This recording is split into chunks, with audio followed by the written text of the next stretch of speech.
Senhor é puro, ilumina os olhos. São mais deles. Boa noite, irmãos. Boa noite, irmãos. Levei 63 anos para chegar em Maringá. Foi uma viagem longa, foi muito longa. Foram só 63 anos para estar aqui, mas chegamos ontem, eu e minha esposinha, que está aqui, a Sinara, e fomos muito bem recebidos, com muito amor, muito carinho, e nos constrangeram, a minha e minha esposa, com tanto carinho da parte de vocês. E já vi que tem um chorão aqui igual a mim. Já me identifiquei, já estão identificados os dois. Amém? Médium, vem cá, por favor, querida. Para que ninguém pergunte mais, tenha dúvida, só mamãe sabe a diferença. Ok? Tá bom? Só mamãe sabe a diferença. Pronto. Temos o mesmo pai.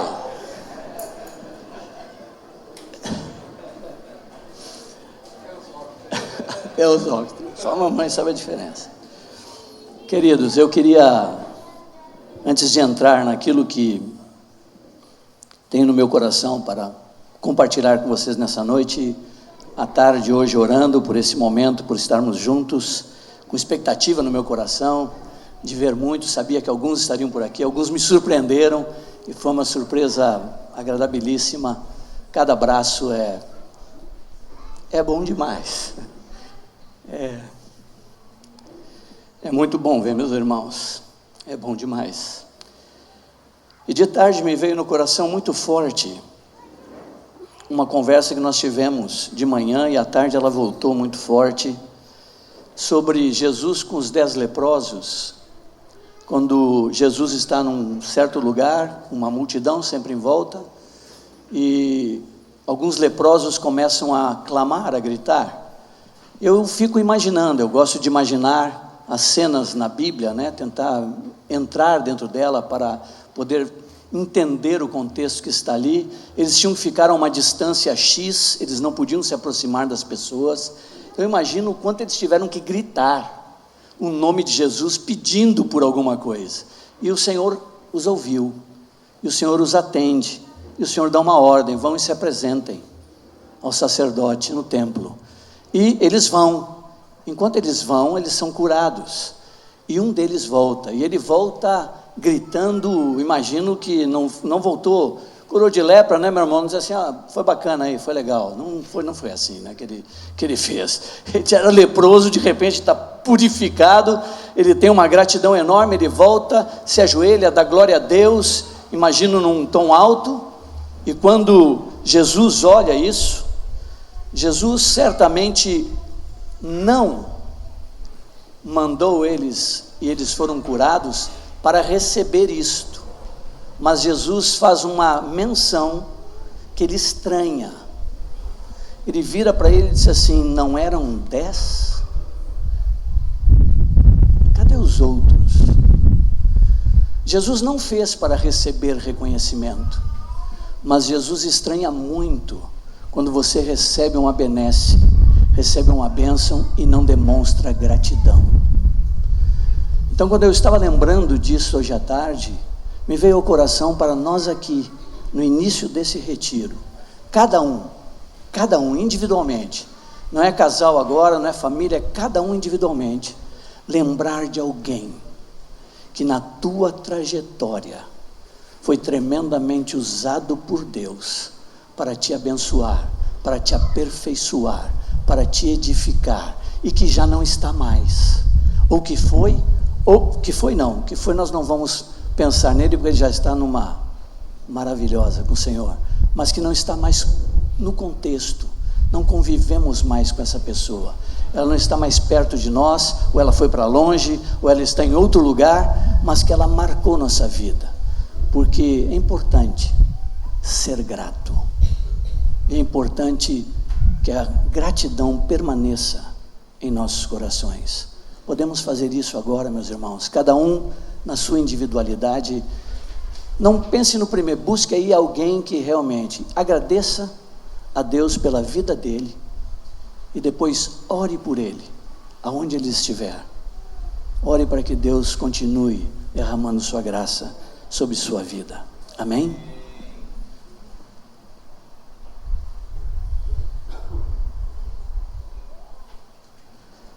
Senhor amado, nós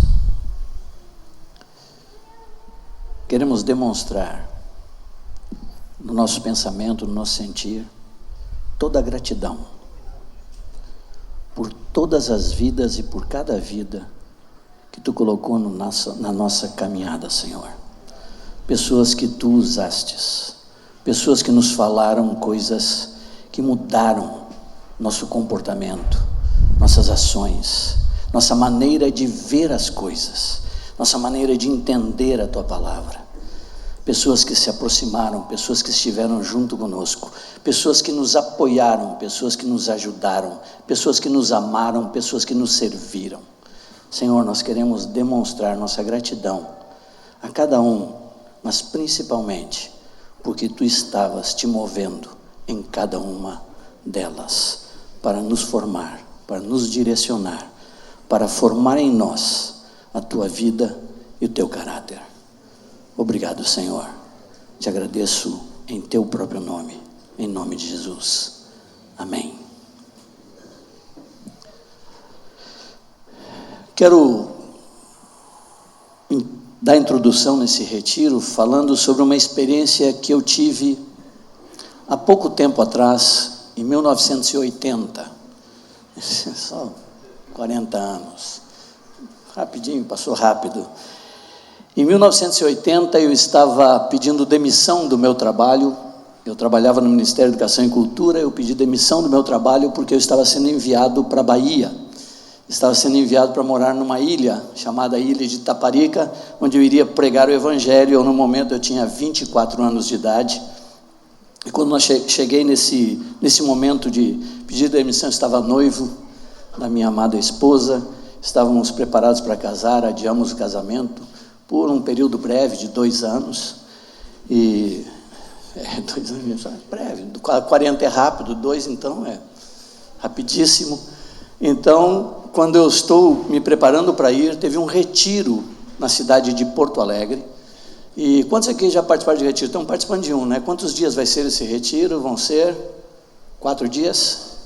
Sábado, domingo, segunda e terça. 4 dias. O retiro que eu participei lá foram 20 dias. Retiro curto.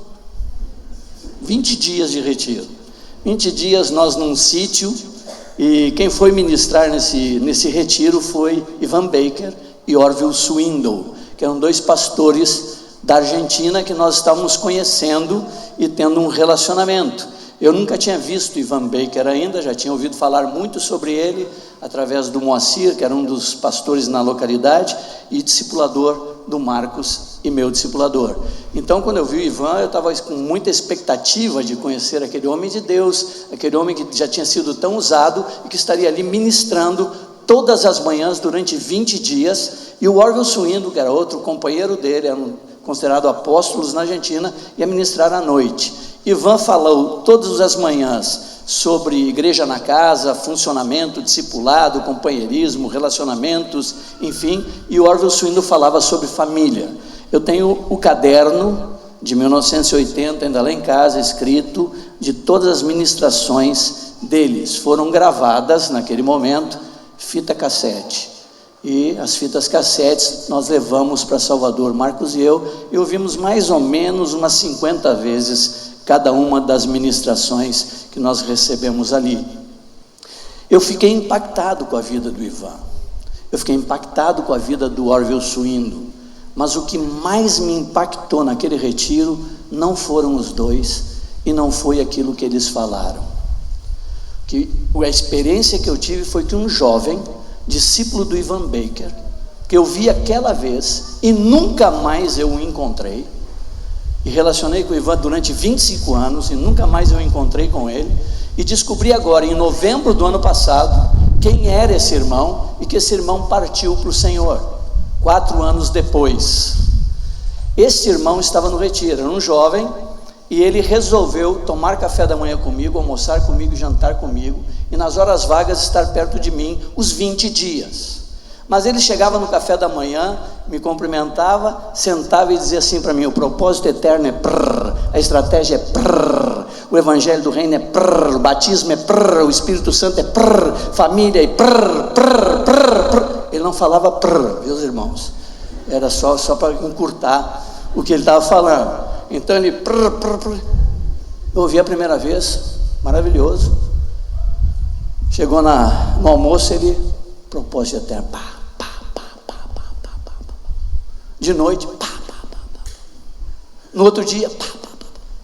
20 dias, 3 vezes por dia, ele falava para mim como se eu nunca tivesse ouvido o que ele tinha dito.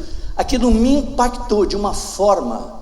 O nome desse irmão, eu descobri esse ano, eu conheci, já sabia a história dele, mas não sabia que era ele, Roberto de Francesco, foi um dos primeiros discípulos do Ivan. Ele não falava com a Bíblia aberta, ele falava tudo de memória, cada ponto, ele repetia com fogo, com ardor, com fervor, com convicção, e ele falava ponto por ponto, e eu ouvia atentamente com os olhos estatalados assim, disse, ele sabe que eu já ouvi, mas parece que ele não sabe que eu ouvi. E ali Deus colocou algo no meu coração. Ali o Senhor colocou o seguinte no meu coração: eu vou guardar a doutrina do Senhor de memória e no meu coração. Eu vou guardar toda a doutrina do Senhor. Eu vou guardar ela não só aqui na minha mente, mas eu vou guardar ela no meu coração. Eu vou ter ela comigo, eu não vou ter ela apenas aqui no livro sagrado do Senhor, a palavra do Senhor, mas eu vou ter guardar na minha mente e no meu coração.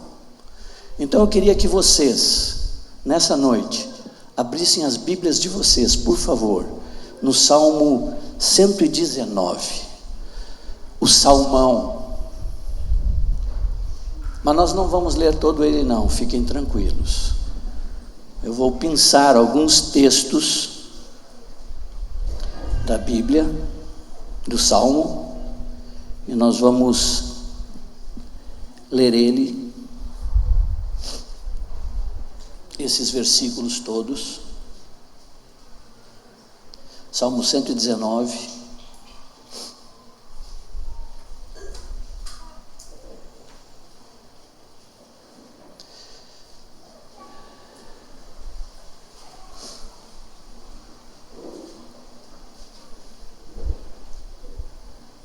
Do versículo 9, comecemos com o versículo 9.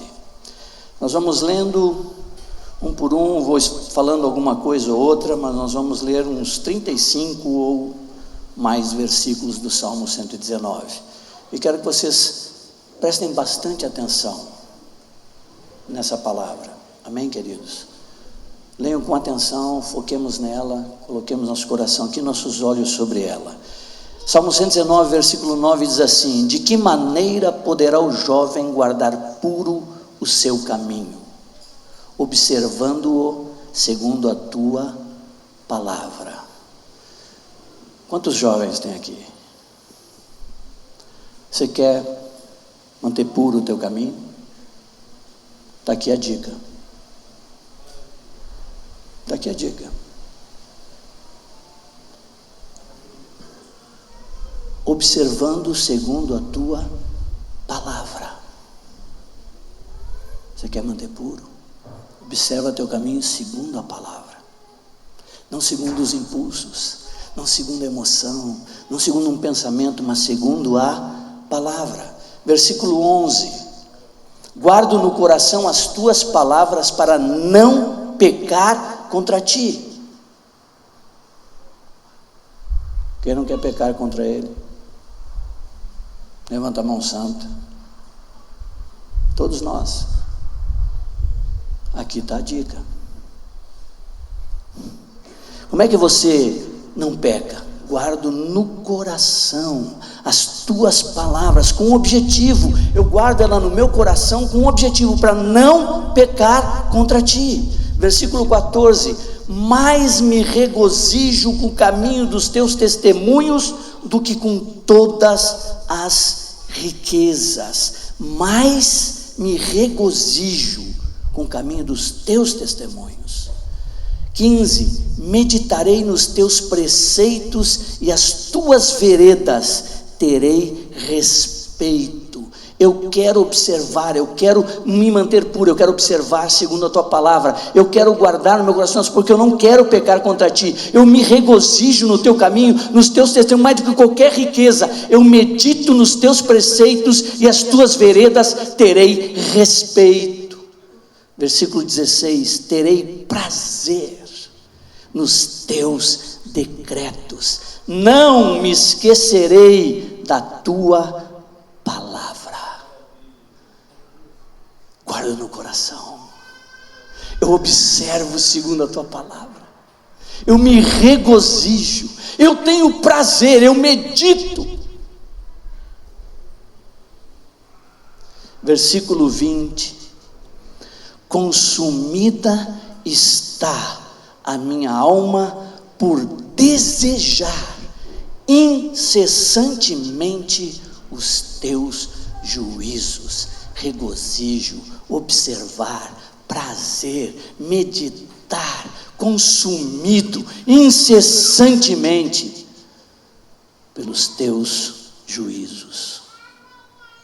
Versículo 24, com efeito os teus testemunhos são o meu prazer, são os meus conselheiros. O meu prazer, meu regozijo, minha meditação é incessantemente por isso. Juízos, testemunhos, preceitos, palavra. Versículo 27, faze-me atinar com o caminho dos teus preceitos e meditarei nas tuas maravilhas. Faze-me atinar, prestar atenção nisso, me faz ter atenção, faz-me atinar com o caminho dos teus preceitos e vou meditar nas tuas maravilhas. Versículo 35, guia-me pela vereda dos teus mandamentos, pois nela me compraz, eu me regozijo, eu tenho prazer, eu medito, eu anseio, eu busco incessantemente, eu guardo no coração. Guia-me pela vereda dos teus mandamentos, pois nela, nesta vereda, me comprazo. Estão comigo ainda, irmãos? 40, eis que tenho suspirado pelos teus preceitos, vivifica-me por tua justiça. Mais uma palavrinha, suspirado. Tenho suspirado, eu tenho me regozijado, eu tenho prazer. O que eu amo já vai chegar nessa palavra. São os teus caminhos. 47, terei prazer nos teus mandamentos, os quais eu amo. Mandamento não, eu amo os teus mandamentos, eu tenho prazer na tua lei, eu observo ela, eu guardo ela de coração, eu guardo no meu coração, eu me regozijo, eu incessantemente eu quero ela, eu suspiro por ela, eu amo a tua palavra. Não me é penosa, não me é penosa. 48, para os teus mandamentos que amo, levantarei as mãos e meditarei nos teus decretos. Amém? Estão comigo ainda, irmãos? Versículo 50, o que me consola na minha angústia é isto. O quê? Estou angustiado. Alguém aqui fica angustiado? Tem alguém que fica angustiado aqui que nem eu? Levanta a mão assim, só para eu identificar quem fica que nem eu angustiado. O que me consola na minha angústia é isto. O que é que me consola? Que a tua palavra me vivifica. Eu estou angustiado. Para onde é que eu vou? É a tua palavra. É ela que me vivifica. Estão comigo? Versículo 70. Tornou-se-lhes o coração insensível como se fosse de sebo, mas eu me comprazo na tua lei. 71. Foi-me bom ter eu passado pela aflição. Não pode estar isso na Bíblia. Não pode estar, está errado. Acho que a tradução está mal. Foi-me bom ter eu passado pela aflição. Alguém acha boa a aflição aqui? Alguém pode achar que a aflição é boa? A aflição, você fica... Mas ele está dizendo que foi bom ele passar pela aflição. Por quê? Ele vai dizer o motivo. Para quê? Para que foi bom? Por que ela foi boa? Para que aprendesse os teus decretos. Então ela se tornou boa. Se ela me leva para aprender os decretos, se ela me leva para aprender a palavra, se ela me leva para a palavra, ela tem um benefício. Ela me parece boa. Eu me regozijo. Eu tenho prazer. Eu medito. Eu amo incessantemente. Eu me comprazo. Eu guardo. Eu observo a tua palavra. Versículos 77 e 78. Baixem sobre mim as tuas misericórdias, para que eu viva, pois na tua lei está o meu prazer.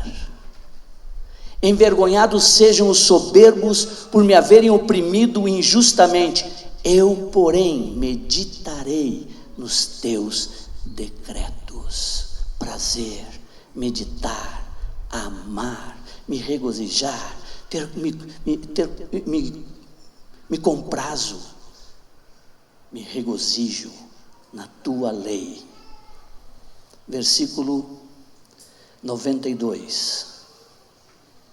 Não fosse a tua lei ter sido o meu prazer, há muito já teria eu perecido na minha angústia. Fernando, por que você não perece na angústia? O único meio de não perecer na angústia é que a lei ser o teu prazer. Há muito eu teria perecido se a tua lei não fosse o meu prazer, no meio das angústias. Mas não, eu não pereço, porque a tua lei é o meu prazer. Não importa o que eu passe, não importa onde eu esteja, não importa o que aconteça, o meu prazer está na tua palavra, o meu prazer está nos teus decretos, o meu prazer está nos teus testemunhos, o meu prazer estão nas tuas maravilhas. O meu prazer. Versículo 96 até o versículo 100. Tenho visto, olha que declaração, tenho visto que toda perfeição tem seu limite, aleluia, mas o teu mandamento é ilimitado. Versículo 97, quanto amo a tua lei, é a minha meditação todo o dia.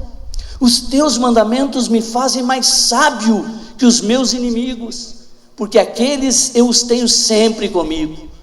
Compreendo mais do que todos os meus mestres, porque medito nos teus testemunhos. Sou mais prudente que os idosos, porque guardo os teus preceitos.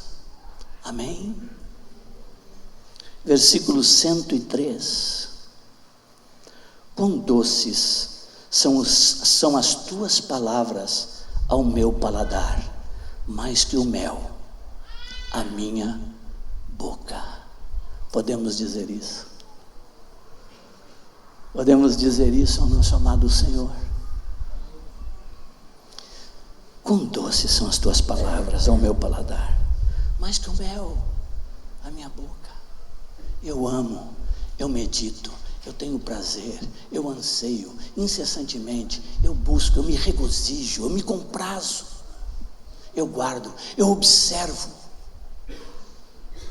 a tua palavra. Amém? Versículo 105, mais conhecido do Salmo 119. Lâmpada para os meus pés é a tua palavra, e luz para os meus caminhos. Quando eu li esse salmo, essas últimas vezes, lendo ele várias vezes, eu parei aqui e disse: Senhor, me explica na prática isso. Lâmpada para os meus pés é a tua palavra, e luz para os meus caminhos. Como é isso na prática, Senhor? E me veio as figuras assim. Lâmpada, eu tenho uma lâmpada aqui nos meus pés, eu tenho uma luz para o meu caminho, e ela é a palavra. A lâmpada para o meu pé é que cada passo que eu dou segundo a sua palavra. Eu dou um passo, ela ilumina. Tem pedra, ela me desvia, ela me tira. Tem buraco, ela não me deixa cair, porque eu me movo segundo a luz da sua palavra. É lâmpada para os meus pés. Cada passo que eu dou, segundo a palavra, ele está iluminado. Não tem sombra, não tem escuridão, não tem como errar, não tem onde botar o pé no lugar errado, porque é uma lâmpada no meu pé. É a lâmpada que está no meu pé, iluminando ele para onde ele vai. É a tua palavra, e é uma luz para o meu caminho. Ela me diz para onde eu tenho que ir, ela aponta para onde eu tenho que ir. Não tem como errar. Amém? Estão comigo ainda, amados? Não me jogam pedras? Versículo 111.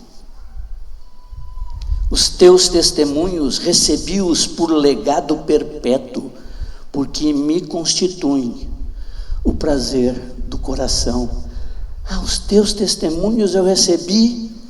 Para aquele momento que eu estava mal, eu não estava legal, aí eu abri a Bíblia, aí deu e me fez bem. Não. É perpétuo. Não foi um conselho momentâneo, é um conselho perene, é um conselho perpétuo, é para todos os dias, é para sempre. Ele disse que os teus testemunhos, eu recebi dessa maneira. Eu não recebi como um momentâneo, eu não recebi para uma situação, eu recebi como legado perpétuo. Por quê? Porque me constitui o prazer do coração. Amém? 113. Aborreço a duplicidade, porém amo a tua lei. 119. Rejeitas como escória todos os ímpios da terra, por isso amo os teus testemunhos. Arrepia-se-me a carne com temor de ti, e temo os teus juízos. Quem arrepia? Geralmente a gente arrepia quando tem uma experiência boa, né? Hoje mesmo nós dois, né, Caibar, nos abraçamos e nós dois, que alegria de te ver, meu irmão. Cheguei a ficar até arrepiado. Mas ele está dizendo aqui que arrepia-se minha carne com temor de ti. Temor de ti. E temo os teus juízos. Temo os teus juízos. 126. Já é tempo, Senhor, para interferires, pois a tua lei está sendo violada. Alguma semelhança com os dias de hoje?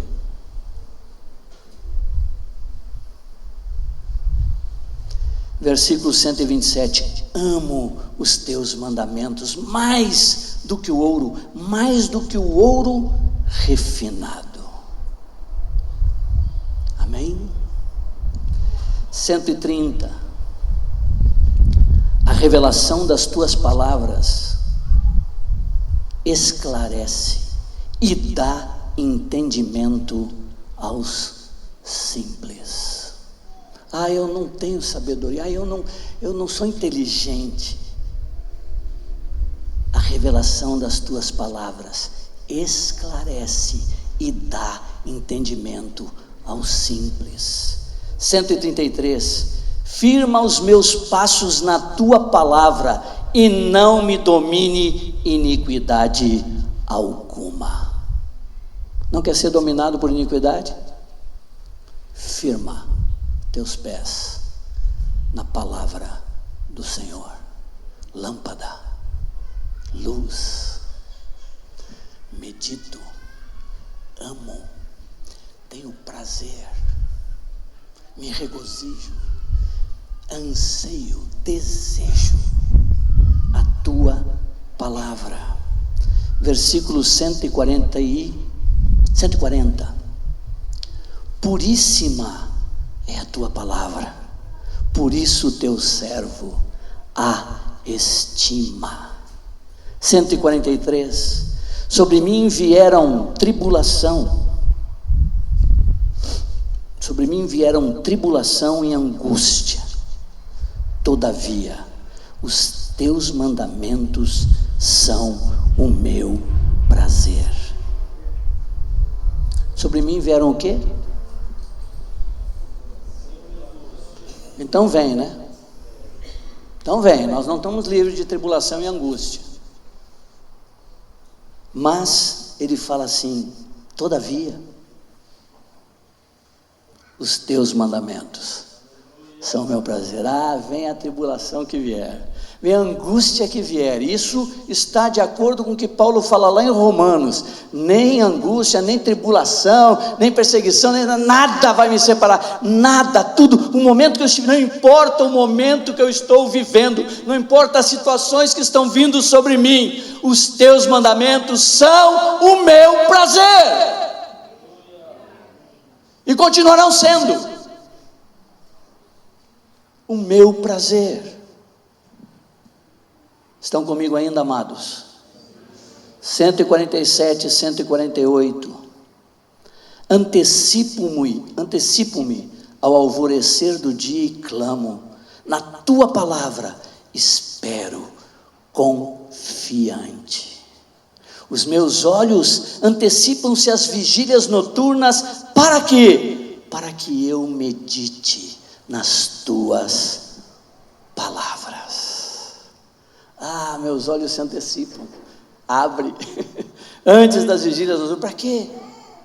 Porque eu quero meditar na tua palavra, quero observar a tua palavra, eu amo a tua palavra, eu tenho prazer na tua palavra, eu medito na tua palavra, eu guardo a tua palavra, eu sei o que ela produz em mim, eu sei a lâmpada que ela é para os meus pés, eu sei a luz que ela é para o meu caminho, eu amo a tua palavra. Versículo 159, considera em como amo os teus preceitos, vivifica-me, ó Senhor, segundo a tua bondade. Ele dá uma dica para Deus, né? Dá uma olhadinha como eu gosto, né? Como eu gosto de Deus, mas tu vai me vivificar segundo a tua bondade. Eu sei que não é segundo o que eu faço, não é segundo a tua, mas eu quero te lembrar que eu amo os teus preceitos. Vou deixar assim lembrado.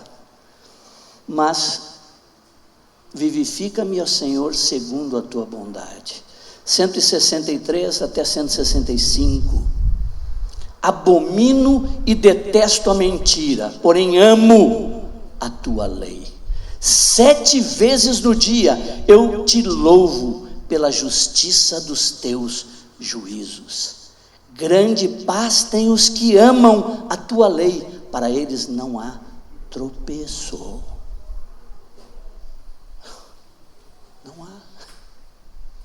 Para quem que não há tropeço? E para quem que há grande paz?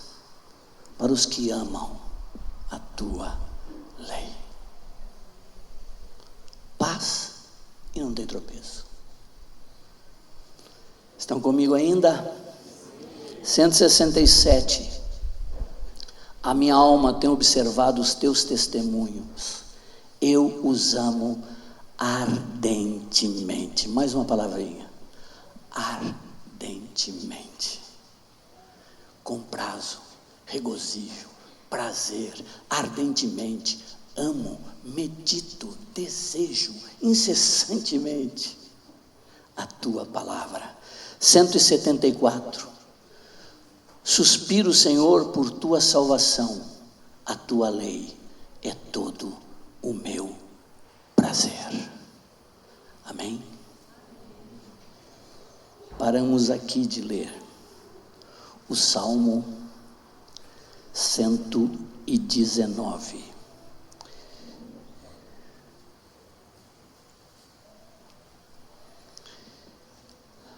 Quando eu li esse salmo, e reli esse salmo, e me veio essa lembrança desse momento, e me veio a lembrança da caminhada, e me veio a lembrança de guardar, eu comecei a olhar para a Escritura e dizer: Senhor, me perdoem se eu me emocionar, meus irmãos. Meus irmãos, Deus nos deu um tesouro.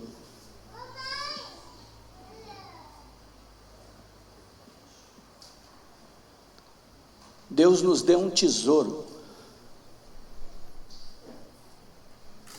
Você sabe tudo que Deus fez para isso chegar na tua mão?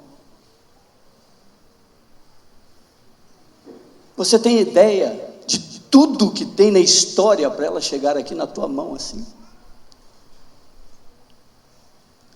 Deus nos deu um tesouro. Aqui está tudo que nós precisamos. Nós não precisamos nada fora daqui. Larga YouTube, não vai para esses negócios. Pega a Escritura, ama a palavra, medita na palavra, tem prazer na palavra, te dedica à palavra, vai para a palavra. Aqui está todo o conhecimento de Deus, aqui está todo o conselho de Deus, aqui está tudo o que Deus quer que você saiba. Está toda a sabedoria do Deus, Criador dos céus e da terra. Está toda a revelação que Ele quer que você tenha. Tem tudo aqui, meus irmãos. Tem história, tem geografia, tem matemática, tem língua, tem idioma, tem filosofia.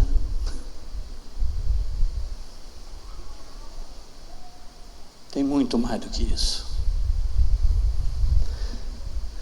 Irmãos, Deus nos deu um tesouro.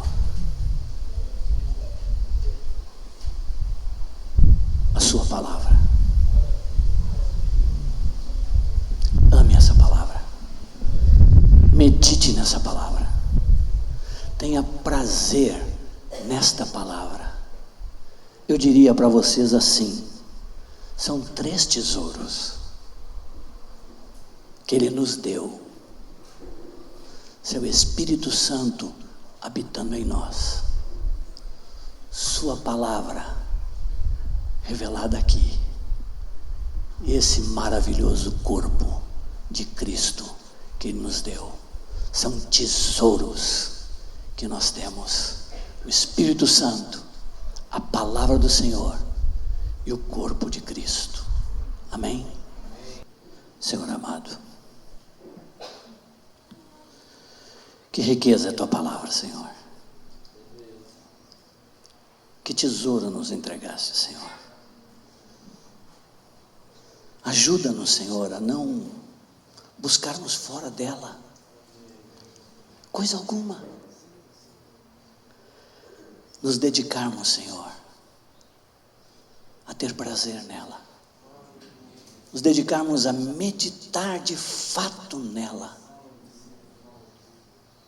a recebermos, Senhor, revelação dela, amarmos os teus decretos, amarmos a tua sabedoria, Senhor, amarmos os teus conselhos, amarmos os teus testemunhos. Nada mais tome nosso coração, Senhor. Ajuda-nos a fazer da tua palavra verdadeiramente lâmpada para os nossos pés e luz para o nosso caminho. Ajuda-nos a guardar no coração a tua palavra para não pecarmos contra ti, Senhor.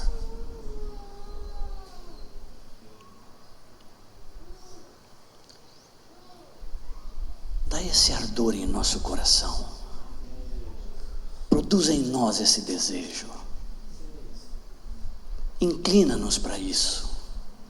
Nos leva desse retiro, Senhor, amando a tua palavra. Leva-nos, Senhor, para uma mudança no nosso hábito de leitura, de meditação. Leva, Senhor, que olhemos para ela de uma forma diferente, produzida pelo Teu Espírito Santo em nossos corações. Que nós tenhamos ela mesmo, Senhor, como um tesouro, para cada um de nós. Ajuda-nos, Pai. Te peço em nome de Jesus.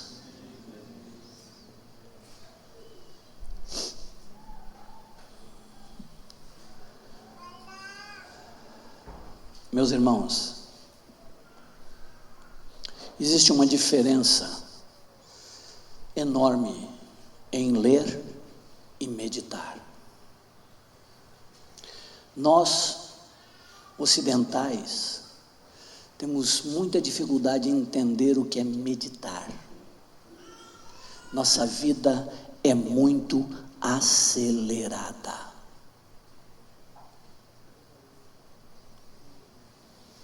10 anos atrás, 11 anos atrás, por aí, começou toda a febre, ou mais um pouquinho, de YouTube, vídeos, pregações, um montão de coisa, todo tipo de coisa.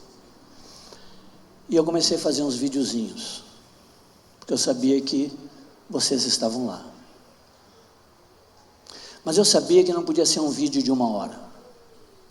Ninguém aguenta ficar ouvindo meia hora na frente de uma, a não ser que seja um filme.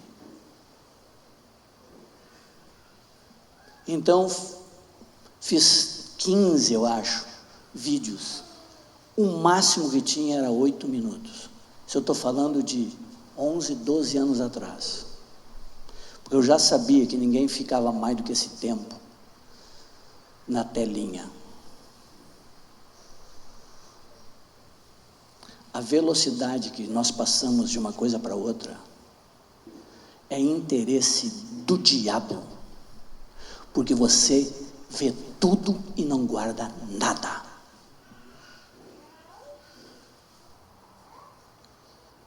Você não aprofunda absolutamente nada, você sabe um montão de nada.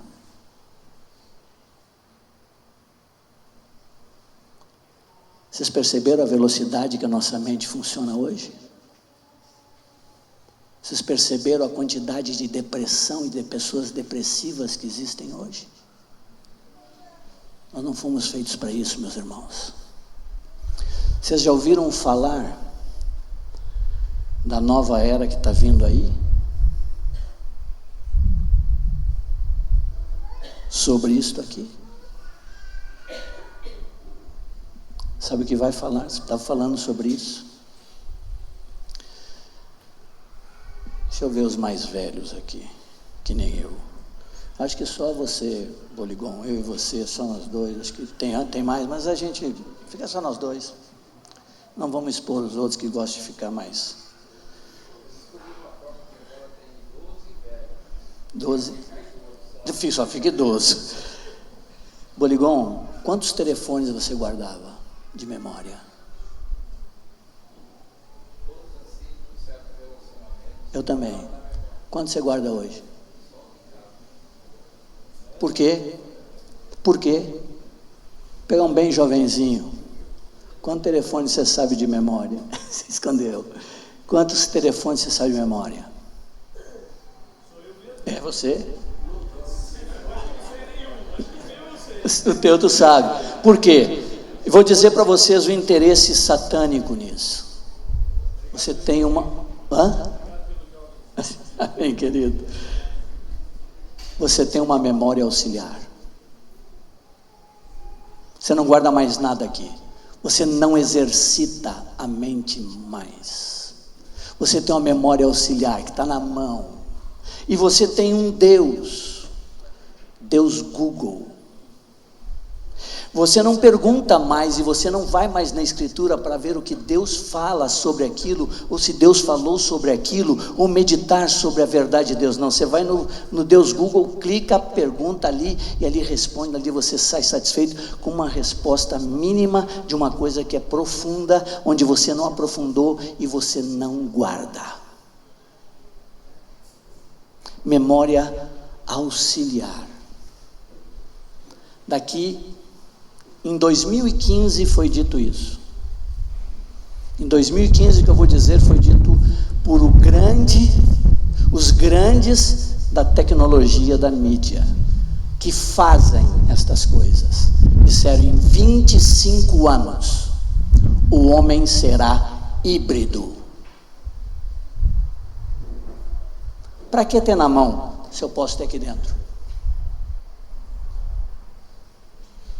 Estão evoluindo a tecnologia para botar aqui dentro. E você vira um bobo, comandado por uma máquina, por um sistema. Por um sistema. Você vai perguntar tudo, a velocidade do conhecimento. Você não precisa mais tê-lo. Você tem acesso a ele a qual hora que você quer. Você não precisa guardar mais ele. E o homem vai se emburrecendo, embobando, ficando bobo, controlado por máquinas. Não será mais o homem que Deus criou, será híbrido. É homem-máquina. Meus irmãos, vocês, talvez os de 40, vocês são uma geração privilegiada, como foi a geração do primeiro século. A geração do primeiro século que viu Jesus foi privilegiadíssima. Eles viram o santo, eles viram o próprio Deus encarnado, eles tocaram, viram, andaram com eles. Os discípulos, 500 viram ele ressuscitado. Foram privilegiados na história, mas foram perseguidos e mortos para expandir o reino de Deus. Esta geração é uma geração privilegiada, porque pelas profecias, por tudo que estamos vendo, pelo cumprimento delas, esta geração dos de 40 anos para baixo, vocês poderão estar no grande momento da história do homem, da volta do Senhor. Agora, vocês terão esse privilégio, mas serão perseguidos.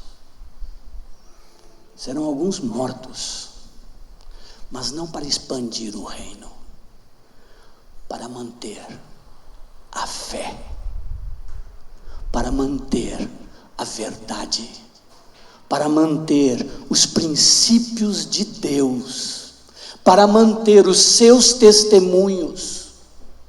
Não é expansão. A igreja não vai expandir, ela vai decrescer.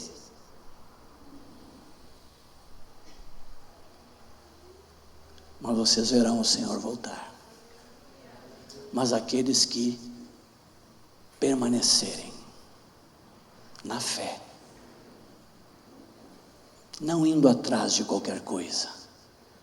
Ocidentais são acelerados.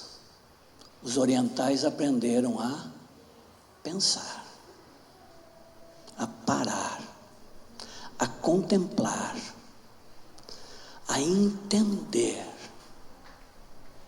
a guardar e se tornar um estilo de vida.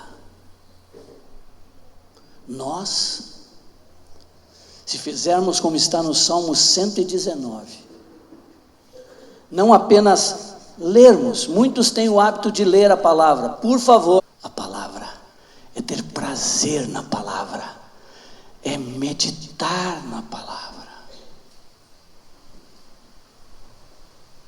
Vocês perceberam que enquanto eu estava lendo eu dizia para que, por que, e continuava e fazia uma ênfase?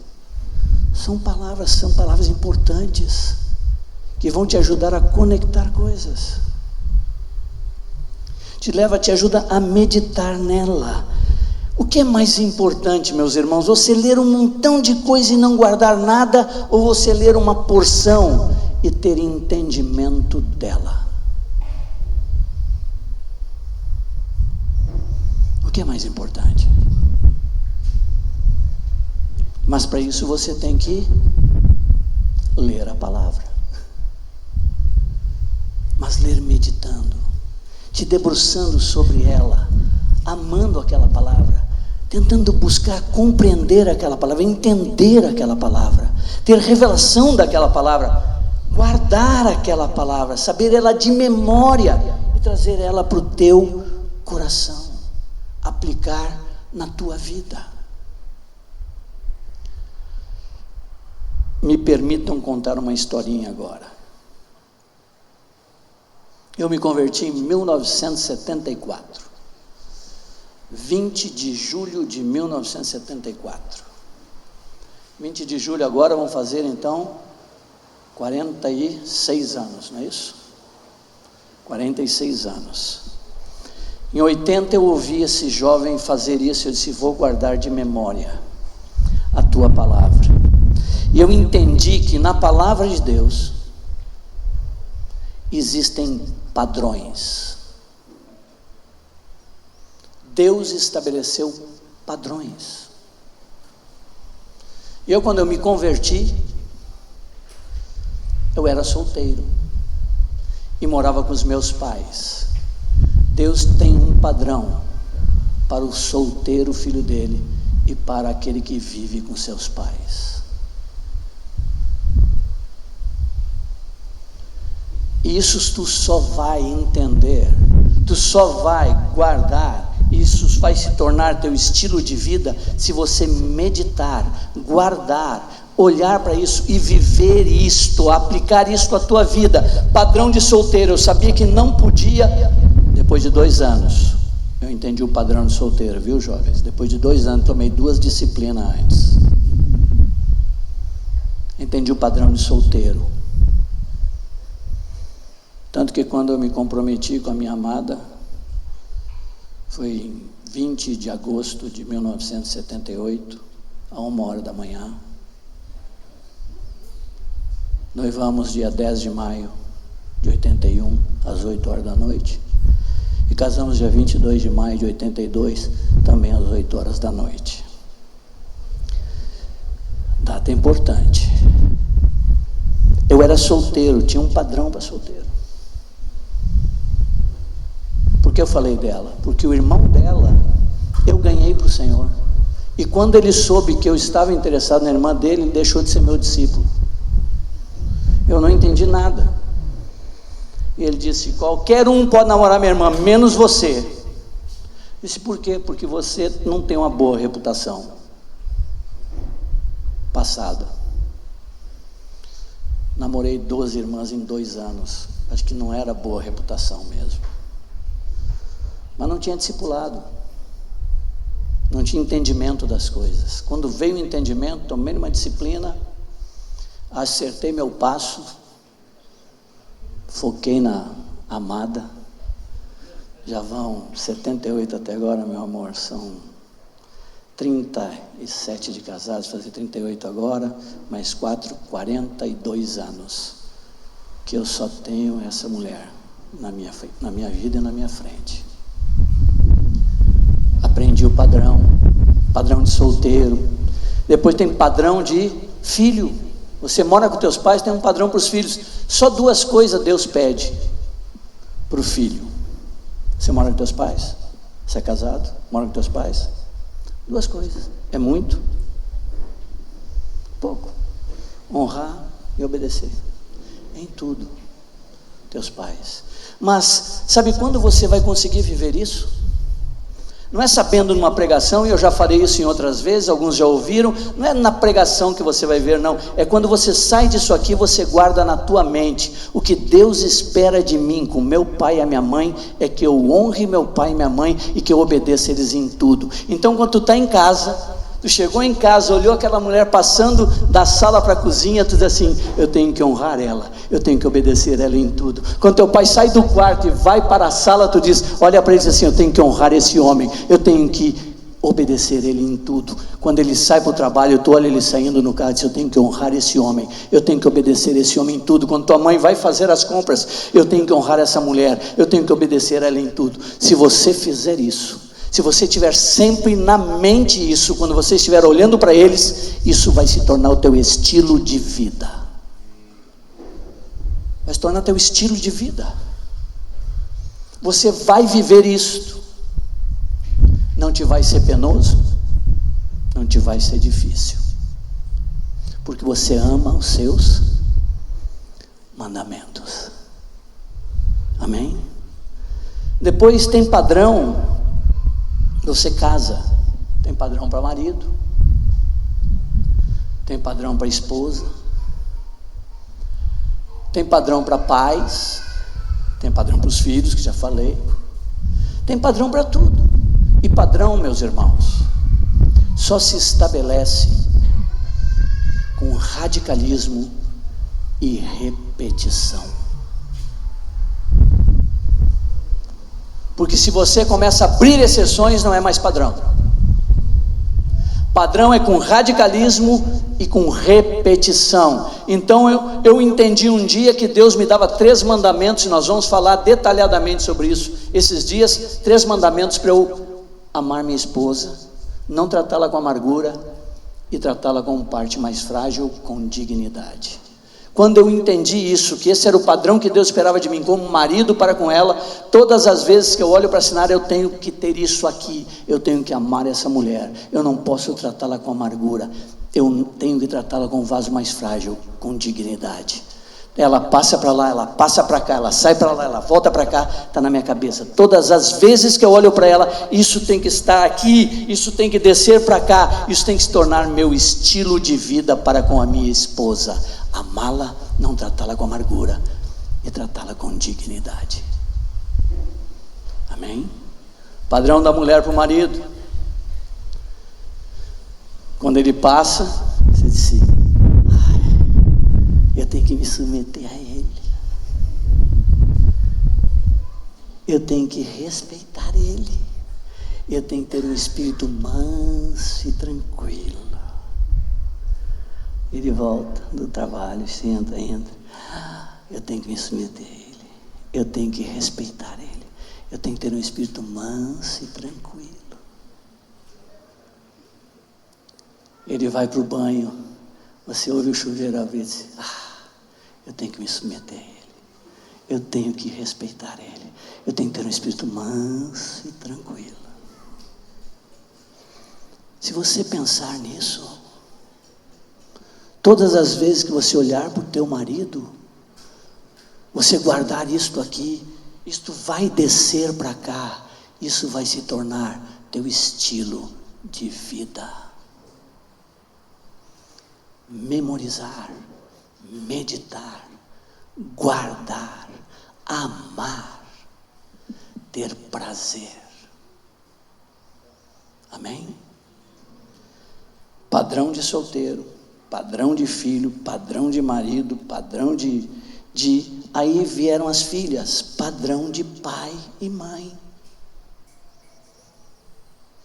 para o marido 3, para a esposa 3, para os filhos 2, para a criação dos filhos 8.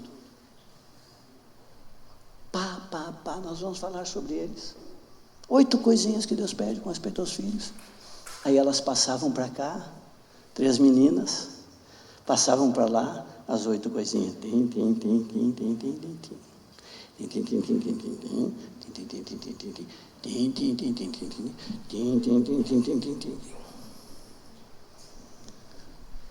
Se tornou nosso padrão de vida, de comportamento. Estávamos sensíveis, porque a palavra estava em nossa mente, estava em nosso coração o tempo todo. Por isso que ele diz: guarda a tua palavra, para não pecar. Tem que guardar. Guardar é retê-la, é manter ela contigo. Depois, cresceram as meninas, apareceram os meninos, padrão de sogro. Tem que saber ser sogro, não é assim, não é de qualquer jeito não, tem que saber ser sogro. Eu dou uma dica aí para os pais de meninas: melhor coisa é ser o melhor amigo dele. Te torna o melhor amigo do teu genro, porque ele vai cuidar bem dela. Mas se você criar problema, pode dar problema. Meus genros, quando me deram as 2 netinhas, primeiras netinhas para nós, eu liguei para eles. Disse: pô, cara, show de bola. Que bênção que você me produziu para mim, para assinar uma netinha, que maravilha, muito obrigado, sou grato a Deus por tua vida, estar com a minha filha, por vocês terem me dado esse presente enorme. Eu imagino o quanto vocês amam essas menininhas, vocês devem matar e morrer por elas. Eles disseram: é verdade. Eu digo: eu pelas minhas também. Aí disse assim: ô sogrão, pegou pesado. Eu digo: não, só para vocês lembrarem, fazer a conexão, cara, faz a conexão. Essa menininha aí que você mata e morre por ela, essa grandona que está do teu lado, eu tenho por ela a mesma coisa que você tem. Trata ela bem para mim, cara. Trata ela direitinho. Ama. Não trata com amargura, trata com dignidade. Memorizar é uma coisa, guardar é descer para cá. Se tornar teu estilo é a prática. Então, depois padrão de vô. Eu tive que ser padrão de genro também. Minha sogra faleceu ano passado, em julho, até não pude estar aqui, foi um dos motivos que nós trocamos a data. Mas ainda Sinara morou conosco só 29 anos. Minha sogrinha aqui tinha que ser padrão de genro. E a baixinha tinha 1 metro desse tamanho, cabia no berço das crianças, mas era a autoridade delegada por Deus sobre a vida da minha esposa enquanto ela era solteira. Eu tinha que ser padrão de genro. Uma vez cheguei atrasado 10 minutos, tomei uma correção dela com o dedo pela baixa, dura. Você pensa que é líder, que você pode fazer o que você quer? Tive que ouvir isso. Perdão. No outro dia mandei uma dúzia de rosas para ela, um cartão pedindo perdão. Padrão de genro. Padrão com o próximo. Tem um padrão para com o próximo? É simples, é uma coisa só: faça para ele tudo que você quer que ele faça para você. É difícil? É simples. Mas para viver isso, você tem que guardar isso. Você tem que memorizar isso. Você tem que fazer descer para cá. Tem que fazer ele se tornar teu modo de vida. Você olha para o próximo na rua e diz: eu tenho que amá-lo.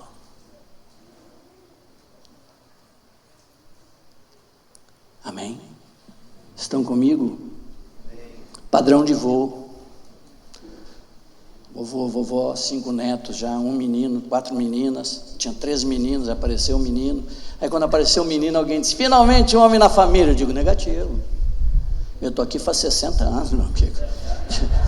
Esse molequinho de meses aí, agora é um homem da família. E os meus genros são o quê? Tudo é homem, aqui tem 4 homens já nessa família, né? Então, veio o menino, tem que ser padrão de avô, brincar com os netinhos e tal. Avô, definição de avô. Avô é um cavalo chucro que o filho domou para o neto montar.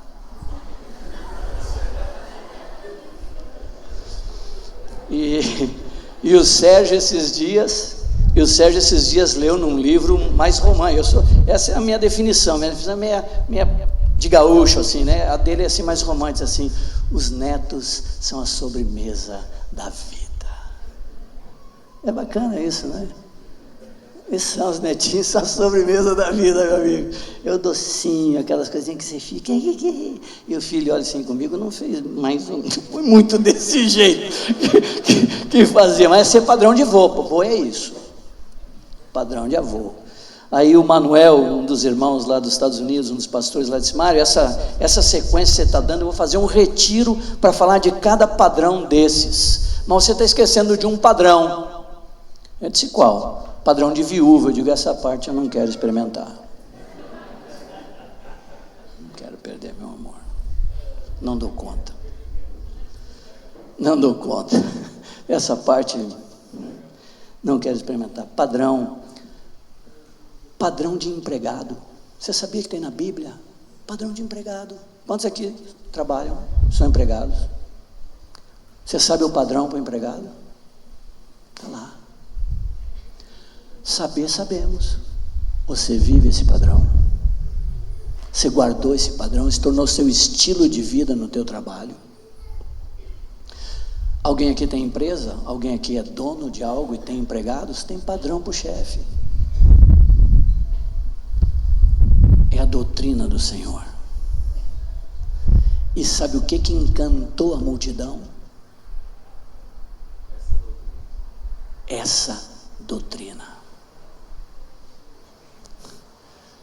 Não foi todos os milagres só. Aí a multidão diz que ficou maravilhada da sua doutrina. Ele nos entregou ela toda, como um tesouro, para ser guardado em nossa mente e em nossos corações. Amém? Estão comigo? Amém. Posso ir mais um pouquinho? Me suportam? Amém? Com que intensidade viver isto? Deuteronômio, capítulo 6, versículo 4 a 9. Podemos ler? Por favor.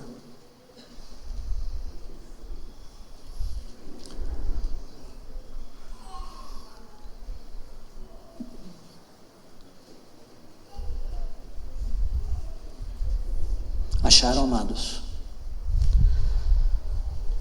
Ouve, Israel, o Senhor nosso Deus é o único Senhor. Amarás, pois, o Senhor teu Deus de todo o teu coração, de toda a tua alma e de toda a tua força. Estas palavras que hoje te ordeno estarão no teu coração. Tu as inculcarás a teus filhos e delas falarás. Quando?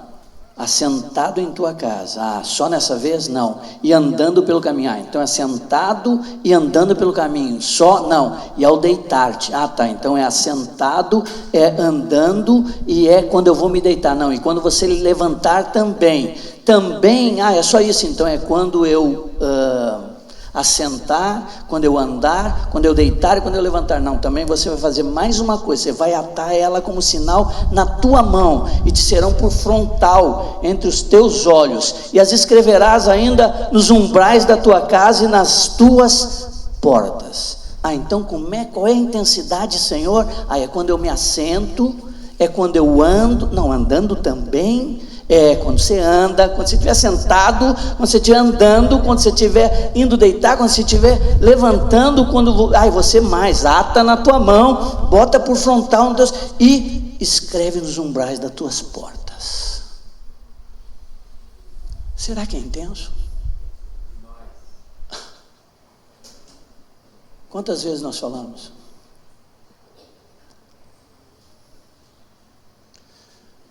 Meus irmãos, se nós não despertarmos para entender que o diabo é o que mais usa os princípios de Deus contra o povo dele, ele é catequético, ele sabe que a catequese funciona, porque é princípio dado por Deus. Ele repete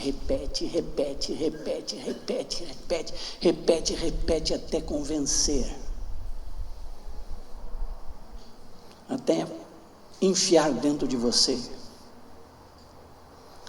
A intensidade é essa: assentado, caminhando, ao deitar-te, ao levantar-te, ata, escreve, coloca diante dos teus olhos, escreve nas tuas portas, na tua casa, a lei do Senhor. Por quê? Porque eu amo essa lei, porque eu tenho prazer nessa lei, porque eu medito nesta lei. Amém? Encerramos aqui então, vou ler só o Salmo 1, de 1 a 4, e depois nós vamos terminar com um cântico. Deixa eu, por favor, antes de eu ler o Salmo, abram aí, por favor, Salmo 1. Salmo 1, estão comigo ainda, meus irmãos? Alguns estavam com expectativa, né, que o Mário ia chegar já depois da primeira pregação. O tempo que levou, disse assim: graças a Deus demorou tanto para vir aqui esse irmão. Salmo 1. Bem-aventurado. O que é bem-aventurado? Feliz. Feliz o homem que não anda no conselho dos ímpios, não se detém no caminho dos pecadores, nem se assenta na roda dos escarnecedores. Antes dele andar no conselho do ímpio, antes dele se deter no caminho dos pecadores, antes dele assentar-se na roda dos escarnecedores, o seu prazer está na lei do Senhor, e na sua lei medita de dia e de noite. Ele é como árvore plantada junto à corrente de águas, que no devido tempo dá o seu fruto, e cuja folhagem não murcha, e tudo quanto ele faz será bem sucedido. Não anda, não se detém, não assenta, porque antes o prazer dele está na lei do Senhor. Não me interessa o conselho dos ímpios, não me interessa a sabedoria do mundo. Eu tenho nas minhas mãos a sabedoria de Deus, do Senhor dos céus e da terra, aquele que tem todo o conhecimento, aquele que é onipotente, onipresente, onisciente, e tem um atributo mais: onisqueciente. É o único que esquece quando nós pedimos perdão dos nossos pecados. Amém? Vamos ficar em pé, por favor.